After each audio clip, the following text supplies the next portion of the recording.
binawi po ng Presidential Communications Office po mga kabida, ano?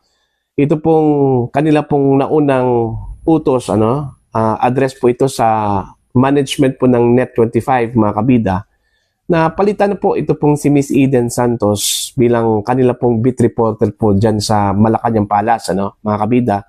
Ang rason na ginamit po nila dahil lumabag do itong si Miss Eden Santos, ano po, no? Sa coverage protocols, ano, dyan po sa Malacanang, sa mga events kung saan po ay mismo ang Pangulo ang andun, ano, mga kabida, ano po, no?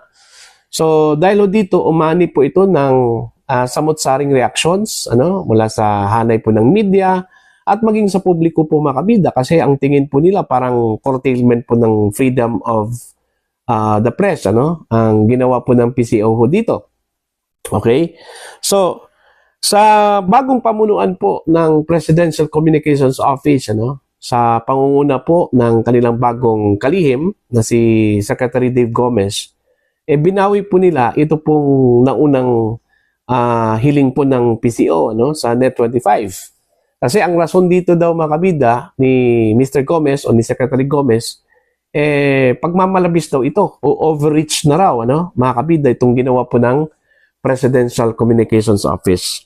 Eto, babasahin ko lang po ito pong balita, no? Mula sa ang balita ngayon, mga kabida, no? Eto, ang kanila pong headline, mga kabida.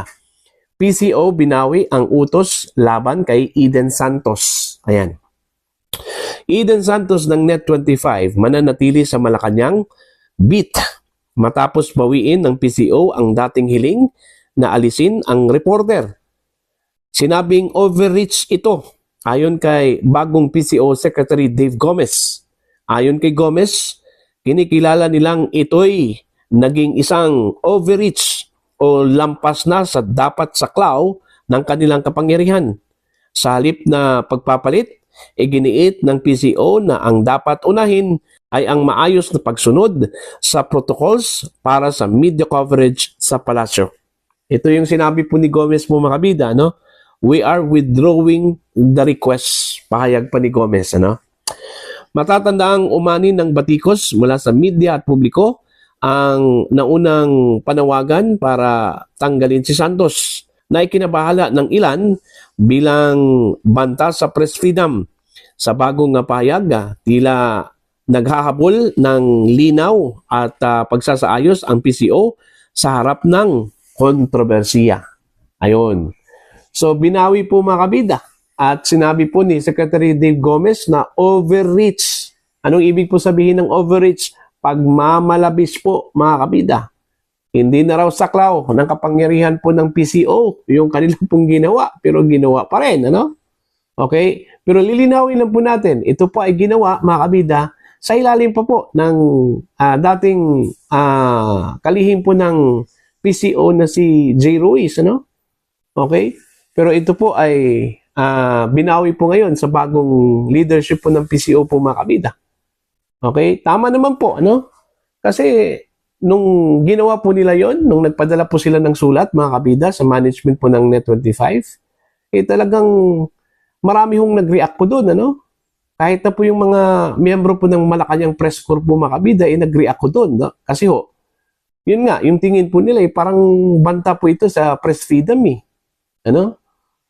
Parang gusto ko nilang kitilin, ano, mga kabida, yung discretion po makabida ng management kung sino yung ipapadala po nila, no, na beat reporter po nila sa Malacanang Palace po makabida. Hindi po sila pwedeng hindi po pwedeng ang palasyo po ng Malacanang ang magpasya kung sino yung ipapadala ng media management po dyan mga kabida, no? Kasi ang kinalabasan po dyan mga kabida, curtailment na po yan, ano? Okay, kung sila po yung magpasya po kung sinong ipapadala dyan ng isang media company, ano? Oh. So actually, yung sulat, inappropriate yun mga kabida para sa akin po. Okay? Buti na lang po, kinikilala po mga kabida, ano, ng bagong pamunuan po ng PCO, yung importance po mga kabida, ano, ng press freedom po. Kaya nga, tama yung impression po mga kabida, ano, ni Secretary Dave Gomez. na pagmamalabis po itong ginawa po ng PCO sa ilalim ho ng kanyang predecessor po mga kabida. Okay?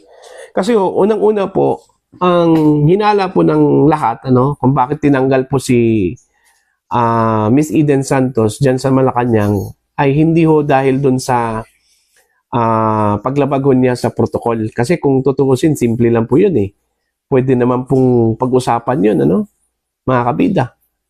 Pwede naman pong pagsabihan si Miss Eden Santos na wag mo nang gawin yan next time, at hindi ho kailangang tanggalin po mga kabida. Ang duda po, baka dahil ho daw sa girian, sa pagitan po ni Miss Eden Santos at Undersecretary Claire Castro. Kasi may mga instances kasi mga kabida na nalalagay ho sa alanganin ito pong si Yusek Castro every time may tanong po itong si Miss Eden Santos. Kumbaga, dahil sa kanyang matatalim po ng mga tanong, naiipit po sometimes ito pong si Undersecretary Claire Castro na sumagot doon po sa mga tanong po ni Miss Eden Santos. Kaya nga, yun yung isa po sa nakita ko mga kabida ng ilan, lalong-lalo na po sa hanay po ng media, dahil sa medyo na-corner po ito pong si Undersecretary Claire Castro ni Miss Eden Santos, siguro napahiya. At yun yung possible na naging dahilan, mga kabida, doon po sa pag-request po ng PCO sa media company ng Net25, na tanggalin ito pong si Miss Eden Santos bilang beat reporter po ng Malacanang Palace, mga kabida. Okay? So, yun po. Lesson learned po yan, actually, para ho kay Undersecretary Claire Castro po, mga kabida. So, ang ibig sabihin, pagkaharap po niya yung mga miyembro po ng Malacanang Press Corps po, mga kabida, dapat handa na po ito pong si Yusek Castro. Okay? Dapat well-researched po, at well-informed mula sa mga ganap po ng Pangulo. Para po, mga kabida, every time may question, may tanong, handa po niyang sagutin po yun. At pangalawa po, dapat marunong po siyang mag-anticipate po ng mga tanong. Okay? Yung posibilidad na pwede hong itanong po ng mga media po, mga kabida, dapat marunong po siya dyan. Okay? Kaso lang po hindi kasi ito media personality mga kabida. Hindi po ito typical na media personality na magaling ho tanong at saka magaling sumagot, mga kabida.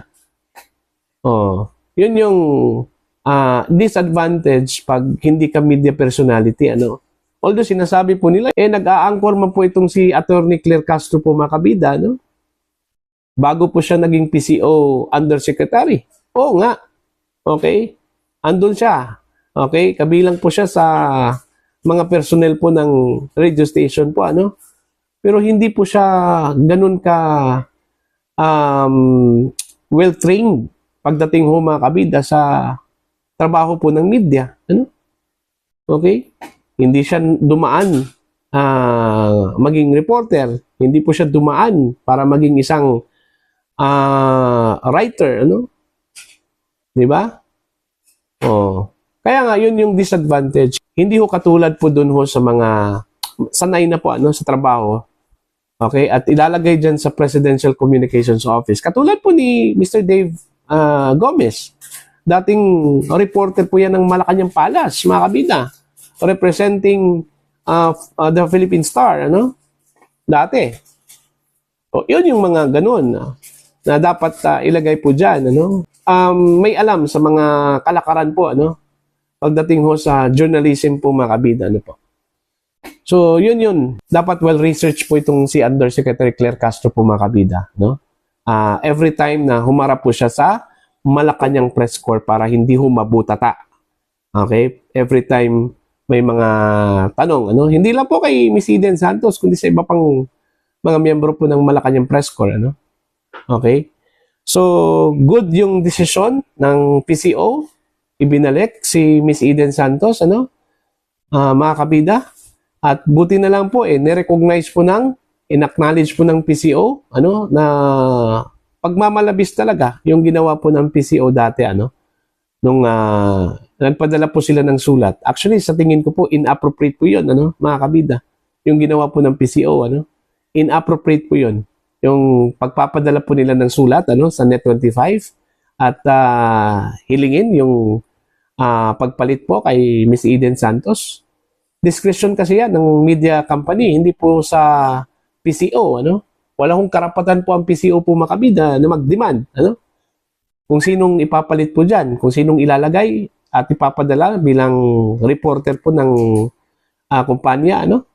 Okay? Dyan po sa Malacanang Palace. Okay? So, yun po. Para po sa inyo, ano po ang inyong tingin at pananaw ko dito mga kabida? Please comment down sa mga hindi pa po subscribers